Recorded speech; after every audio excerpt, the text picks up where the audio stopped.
Hi, Greg. Good to see you, Greg. I like that suit, man. Thank you, sir. That looks really nice on you.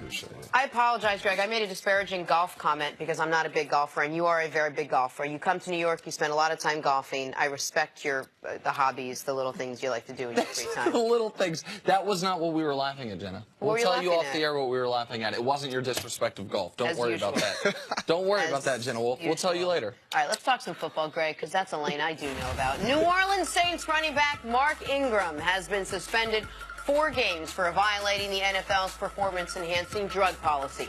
He will miss games against the Giants, the Bucks, the Browns, and the Falcons. Ingram rushed for over 1,100 yards last season. CC, I'll ask you, how big of a deal is Ingram's 4-game suspension for New Orleans? It's a huge deal. It's a huge deal not only for New Orleans, because if you look at where New Orleans was last season, before they started, before they drafted Alvin Kamara, before they discovered Alvin Kamara can run between the tackles. Wow. Not only be a third down back, I thought that they were looking to move from Mark Ingram in the contract that he had. He had his most productive season with Kamara, so it presents a problem because Alvin Kamara is not a 18 to 22 times I'm going to hand him the football, not for a 16-game schedule. Now, we can maybe trick it up, have him return a couple kicks, throw him the ball 5 or 6 times, have him get 10 carries, but he doesn't have the body type that I think will ever be able to endure that type of pounding in the NFL. So them being a kind of a 1-2 punch, I became very, very important. Also, do they beat Philadelphia if they go to Philadelphia? Because they had the Minnesota Miracle that knocked them out of the playoffs. We forget some of these teams, how they exit. How close they really were. And what a different matchup potentially, because Minnesota, their defense didn't show up for that championship game. So I believe this is a huge deal, and the biggest part of this is the player's reputation. How do you recover from being accused of PEDs? Because when people see this, they'll be like, man, he's either on HGH or he's on just straight steroids. When this is something that becomes very, very hard. Me as a player, I battled it, Greg battled it. When you're working out and you're trying to give yourself that edge that you might have in recovery. So everything that you take, everything you put in your body is your responsibility. But there's so many companies out there. This is an unregulated business, and we see these products. We see guys every year get pinged for over-the-counter supplements. Now, does the NFL have a program where they will test your supplements? Yes, but you don't know what's in every one of those pills when you buy it off the counter. We try to do what we can. And how can I say that about someone like Mark Ingram? Is because I know the people he trains with. He trains at our facility. I know the trainers. They trained me my whole career. And I know that we have never approached giving an athlete some type of supplement. So I know the athlete.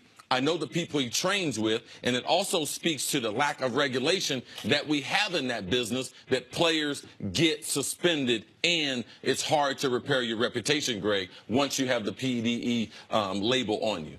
Yeah, I think it's, I think I come from a different take. I think it's a big deal, more so for Mark Ingram than I do the Saints. I like, actually, Alvin Kamara getting more touches. To your point, does it bode well for them to have that 1-2 punch? Absolutely. But they have enough pieces there, and they have a really solid defense that they can sustain the wins without Mark Ingram. And so when I look at what has transpired, it's more of a big deal for him personally because he's on a contract year. Like, this hurts. You miss 4 games. Now a team has this to kind of, they already are going to label you as something.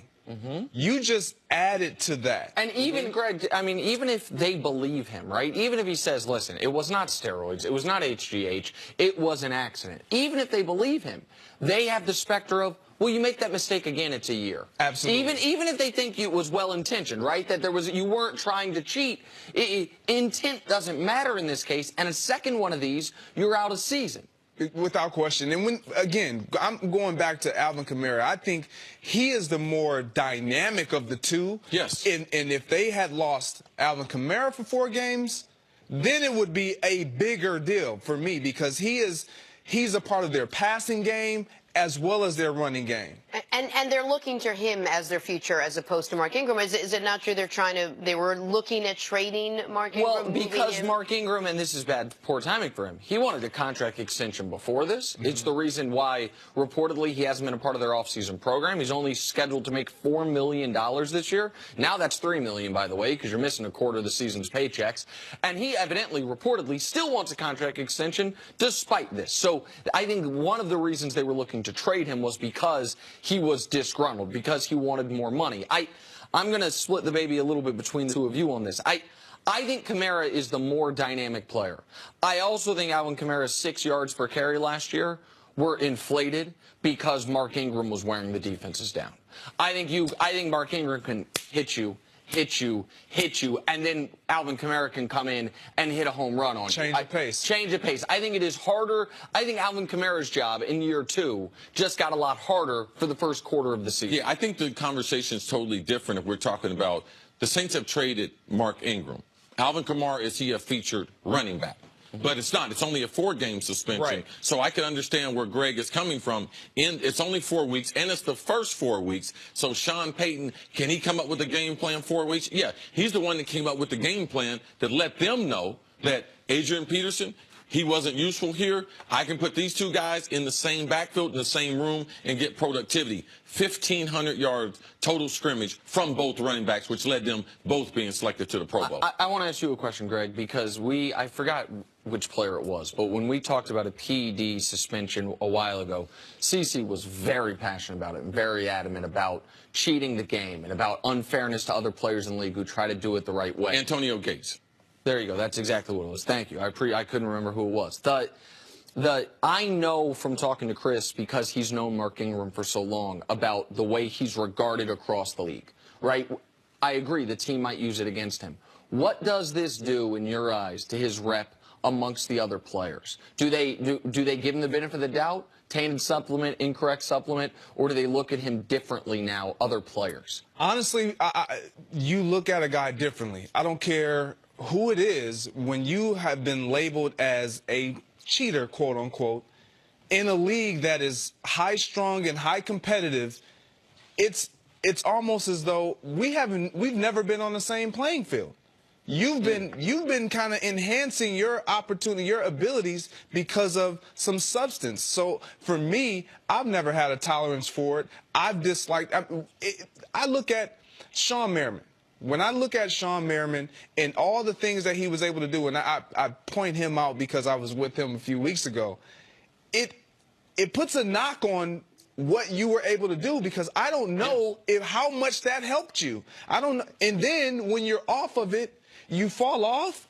Like I struggle with that because I was an all-natural guy. I never used anything like that. Greg, did you have a program that you used as far as supplements? Because you're a guy who worked out hard. That was one of the things I really respected. Did you have a program of what you did with the team on a regular basis, year in and year out?